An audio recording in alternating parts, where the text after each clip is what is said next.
अस्सलाम वालेकुम dear students, उम्मीद करती हूँ कि आप सब खैरियत से होंगे। स्टूडेंट्स, जैसा कि आप लोग जानते हैं कि छुट्टियाँ थीं और आपके एग्ज़ाम चल रहे थे और अभी मैं चेक भी करूँगी। उम्मीद करती हूँ कि आपने अच्छे ही किए होंगे और अभी चेक करने वाले हैं। इंशाल्लाह जल्दी चेक करके आपको रिटर्न कर दिए जाएंगे।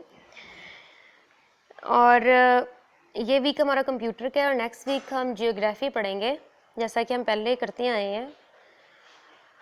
स्टूडेंट्स, एक बात और आपसे शेयर करनी थी कि पहले ऐसे होता था कि कंप्यूटर और हिस्ट्री जो है इसके एनुअल एग्ज़ाम नहीं होते थे, तो इस वजह से टेस्ट सीरीज़ में आके इसको स्किप कर दिया जाता था। लेकिन इस बार ऐसा नहीं होगा, इसके एनुअल एग्ज़ाम होंगे और आप लोगों ने सिर्फ कॉन्सेप्ट नहीं लेना इसका, आपने सारा ही याद करना है। मैं जितना पढ़ाऊँगी और जैसे बताऊँगी आपने उतना उतना याद किया करना है लाजमी, ठीक है। कुछ छोड़ा नहीं करना, चाहे वो हिस्ट्री है और चाहे वो कंप्यूटर है। और कुछ स्टूडेंट्स हैं जिनके लेक्चर मिस हो गए हैं, मतलब कि उन्होंने नहीं लिए, कहीं गए हुए थे या उनसे डिलीट हो गए, तो इस वजह से ये लेक्चर दोबारा से दिए जाएंगे और बुक को रिवाइज भी किया जाएगी। तो स्टार्ट लेते हैं कंप्यूटर से कि कंप्यूटर क्या है, ठीक है। What is computer? सबसे पहले कि ये हमने जानना है कि कंप्यूटर क्या है। कंप्यूटर लफ्ज़ के अंदर दो लफ्ज़ हैं। कंप्यूटर लफ्ज़ के अंदर दो लफ्ज़ हैं। कंप्यूट का मतलब है हल करना और टर का मतलब है हल करने वाला। बिल्कुल इसी तरह जैसे प्ले से खेलना और प्ले से लेकर एक और वर्ड निकलता है प्लेयर, प्लेयर खेलने वाला। जैसे सिंग से सिंगर, यानी सिंग गाना और सिंगर गाने वाला। डांस नाचना और डांसर नाचने वाला। बिल्कुल इसी तरह जो है टर जो है वो हल करने वाला। इसी तरह जैसे कि ये सारी मैंने एग्जांपल्स आपको दी है। एक और एग्जांपल जहन में आ रही है, जैसे कंट्रोल से कंट्रोलर। कंप्यूटर जो है ये एक ऐसी मशीन है जिससे इंसान ने अपने काम को ज़्यादा आसानी के लिए करने के लिए इन्वेंट किया है, इजाद किया है, इसको बनाया है कि इंसान से ज़्यादा अच्छे तरीके से ये मशीन जो है वो काम करती है। लेकिन इसको जो है ऑर्डर या ऑपरेट करना वो एक इंसान ही इसको चलाता है और इसको जो भी है ऑर्डर देना है या हुक्म देना है वो एक इंसान ही देता है। कंप्यूटर एक ऐसी मशीन है जो कि हमारे मसाइल को हल करती है। हमारा कोई भी मसला हो उसको हल करने के लिए हम कंप्यूटर का इस्तेमाल करते हैं। अब इसको लफ्ज़ी तौर पर पढ़ते हैं, बल्कि इसके चार फायदे जो हैं मेन पार्ट हैं। एक सिस्टम यूनिट है, एक मॉनिटर है और कीबोर्ड है और माउस है, ठीक है। ये चार इसके मेन पार्ट हैं जो कि जिससे कंप्यूटर बनता है। इसका फ़ायदा ये है कि इसमें काम जो है वो जल्दी हो जाता है। और कंप्यूटर का जो एब्रीवेशन है वो क्या है? C for common, O for operating, M for machine, P for particular, U for used और T for technical, E for education, R for research, ठीक है। ये है कंप्यूटर स्टैंड फॉर, मैंने जो बताए हैं आपको सारे, ये भी आपने याद करना है इसके स्टैंड फॉर क्या है। When someone, इसको अब लफ्जी तौर पर पढ़ते हैं। When someone says the word computer, you may think of a machine that looks like this. यानी यहाँ पे ये लिखा जाता है कि अगर आपको कोई लफ्ज़ आपके सामने बोला जाए या कोई कहता है कंप्यूटर, तो आपके माइंड में क्या आता है कि ये क्या चीज़ है और कैसी दिखती होगी, ठीक है। फॉर एग्ज़ाम्पल कोई भी ऐसी चीज़ जिसका हमें नहीं पता होता और कोई इंसान हमारे सामने उसका नाम लेता है तो हमारे माइंड में फ़ौरन एक स्केच आ जाता है कि ये मशीन जो है ये ऐसी होगी या ये चीज़ ऐसी होगी। मतलब हमारे माइंड में एक उसका स्केच बन जाता है और बाज़-औक़ात वो वैसी होती है और बाज़-औक़ात उससे टोटली डिफरेंट। तो अब जो कंप्यूटर है उसका लफ्ज़ आते ही हमारे माइंड में, अगर हमने ना देखा हो तो इसकी बहुत सारी स्केच बनेंगे माइंड में, लेकिन जो ओरिजिनल है वो यही है जो कि आपके सामने है। ये मॉनिटर है, जैसा कि मैंने बताया इसके चार मेन पार्ट हैं, माउस, कीबोर्ड, मॉनिटर और सिस्टम यूनिट, ठीक है। इसको हम कहते हैं कंप्यूटर, और इसको ही हम पर्सनल कंप्यूटर कहते हैं। यानी ये कंप्यूटर भी है और इसको पर्सनल कंप्यूटर भी कहते हैं। Computer is an electronic machine which process raw data into meaningful information and also store output for later use. It always performs according to the given instructions.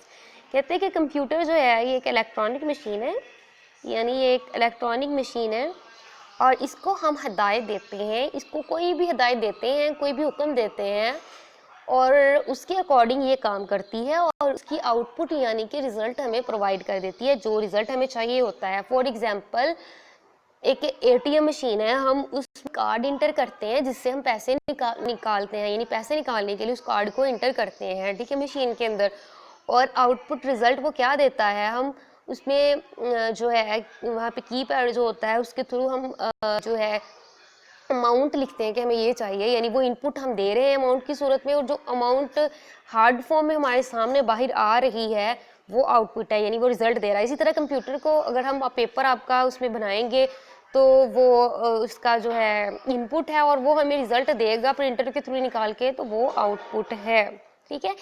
और कंप्यूटर की काफ़ी टाइप्स हैं, tablet PC होता है, PDA होता है, जैसा कि ये आपके सामने है आपकी बुक पे, स्मार्टफोन है, पाम लैपटॉप है, और इसके अलावा जो है जब शुरू में कंप्यूटर आया था तो ये काफ़ी जो है बड़ा होता था। सुपर कंप्यूटर है, नेटवर्क लैपटॉप है और पर्सनल कंप्यूटर है, ठीक है। पर्सनल कंप्यूटर ऐसा कंप्यूटर जो एक हम अपने पर्सनल यूज़ के लिए इस्तेमाल करते हैं। और शुरू में जो कंप्यूटर था स्टूडेंट्स इतना बड़ा था, मतलब ये पूरा एक जो था वो एक काफ़ी बड़े एरिया में, लार्ज एरिया में ये पूरा आता था। और जो है ये तब से देख लें ये स्टार्ट होता इसको ये छोटा से छोटा होता गया, और देख लें अब स्मार्टफोन अब कितना है, कितना छोटा सा है। तो उसमें ये सारी चीज़ें होती हैं जो कि एक बड़े कंप्यूटर में हमें मिलती थी। अब पढ़ते हैं डाटा एंड इंफॉर्मेशन के बारे में कि डाटा और इंफॉर्मेशन क्या है। डाटा एक इसका इंफॉर्मेशन और डाटा ये दो ऐसे वर्ड्स हैं, इनका जो है हम ज़्यादा इसके बारे में पढ़ेंगे, मतलब ये लफ्ज़ ज़्यादा बार में आपको सुनने में मिलेंगे, इसलिए आपको पता होना चाहिए कि डाटा क्या है और इंफॉर्मेशन क्या है। सबसे पहले मैं वैसे इसके बारे में इंफॉर्मेशन देती हूँ कि डाटा क्या और इंफॉर्मेशन क्या है, उसके बाद मैं आपको जो है लफ्ज़ी तौर पर पढ़ाऊँगी। डाटा और इंफॉर्मेशन हम मानी अल्फाज हैं, ऐसा नहीं है, इन दोनों में फ़र्क है, ठीक है। कुछ लोग कहते हैं कि डाटा भी वही है और इन्फॉर्मेशन भी वही है, लेकिन डाटा और इन्फॉर्मेशन दो अलग चीज़ है, इनमें फ़र्क है। डाटा जो है वो मवाद है, किसी भी तरह का वो मवाद हो सकता है, ठीक है। Data is a collection of raw facts and figure. Data का मतलब है डाटा किसी भी तरह का हो सकता है, जैसे अब हमारे पास ये आपका माई सेल्फ पे कैसे लिखा हुआ है, ठीक है। यहाँ बल्कि आप कह लें कि आपको एक आईडी प्रोवाइड की हुई है और आपका सारा रिजल्ट जो है आपका 6 क्लास का है जो उसमें आपका वो स्टोर हो रहा है, ठीक है। और आपका फ़ी का सिस्टम, जैसे नेट पे आपको डायरी मिल रही है तो आपकी अपनी आईडी है, उसमें आप उसको ओपन करके अपना जो है डेली डायरी चेक कर सकते हैं, ठीक है। उसका डाटा है, यानी उसको डाटा कहेंगे। जैसे कि आपके पेपर हैं, अगर हमारे पास वो रिकॉर्ड पड़ा है तो वो हमारे पास आपका डाटा पड़ा है। डाटा किसी भी सूरत में हो सकता है, किसी का नाम, कोई नंबर, कुछ भी। फॉर एग्जांपल जो है नाम असद अली रहमान, नंबर 55 56 2 3, कुछ भी, ये यस नो, तो कुछ भी लिखा हो सकता है। तो ये जो है ये डाटा ही है हमारे पास, ठीक है। और ये जो डाटा है ये किसी भी तरह का जो मवाद होता है उसको हम डाटा कहेंगे। और इंफॉर्मेशन जो है the process data is called information. Information वो चीज़ है जो कि डाटा हम कंप्यूटर के देते हैं, उस पर प्रोसेसिंग होती है, काम होता है, उसके बारे में उसके बाद हमें इंफॉर्मेशन मिलती है। फॉर एग्जांपल हम डाटा दे रहे हैं कंप्यूटर के अंदर, इंटर कर रहे हैं और उसके बाद प्रोसेसिंग होती है, काम होता है। फॉर एग्जांपल ये ऐसे एग्जांपल ले लें कि मशीन में हम कोई चीज़ डालते हैं, उस पर काम हो रहा है। फॉर एग्जांपल शेक ही बना रहे हैं, दूध ऐड किया है, मैंगो ऐड किया है, वो उसको मशीन को ऑन किया, वो चला है और आउटपुट में बन के वो हमारे सामने आ गया है। इसी तरह कंप्यूटर में हम डाटा को इंटर करते हैं और लिखते हैं, उसके बाद प्रोसेसिंग होती है और डाटा फिर हमें मिल जाता है। जैसे कि 2+2 लिखेंगे कंप्यूटर के अंदर और हमें इसका रिजल्ट चाहिए, प्रोसेसिंग होगी, रिजल्ट निकल के आएगा 4। तो 4 जो होगा हमारे पास, ये हमारे पास इंफॉर्मेशन होगी, यानी उसका आंसर जो है वो हमारे पास इंफॉर्मेशन है। अब इसको लफ्जी तौर पर पढ़ते हैं।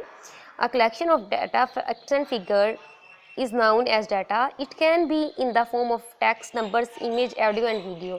यानी कि वो कह रहे हैं कि सूरत में हो सकता है डाटा लिखा हुआ भी, जैसे कि आपकी बुक ये लिखी हुई है, टेक्स्ट की सूरत में भी हो सकता है, वो नंबर भी हो सकते हैं जैसे काउंटिंग के, और इमेज यानी कोई तस्वीर भी हो सकती है, हम उसको भी डाटा कहेंगे, कोई आवाज़ हो सकती है, कोई वीडियो हो सकती है। Data after processing is called information, यानी कि डाटा पर जब प्रोसेसिंग हो जाती है, काम हो जाता है, तो जो हमें रिजल्ट मिलता है वो हमारे पास इन्फॉर्मेशन होती है। Information is basic meaningful data easily understand by people, यानी कि ये एक मीनिंगफुल डाटा होता है जिसका कोई मतलब होता है और लोग इसको आसानी से समझ आते हैं।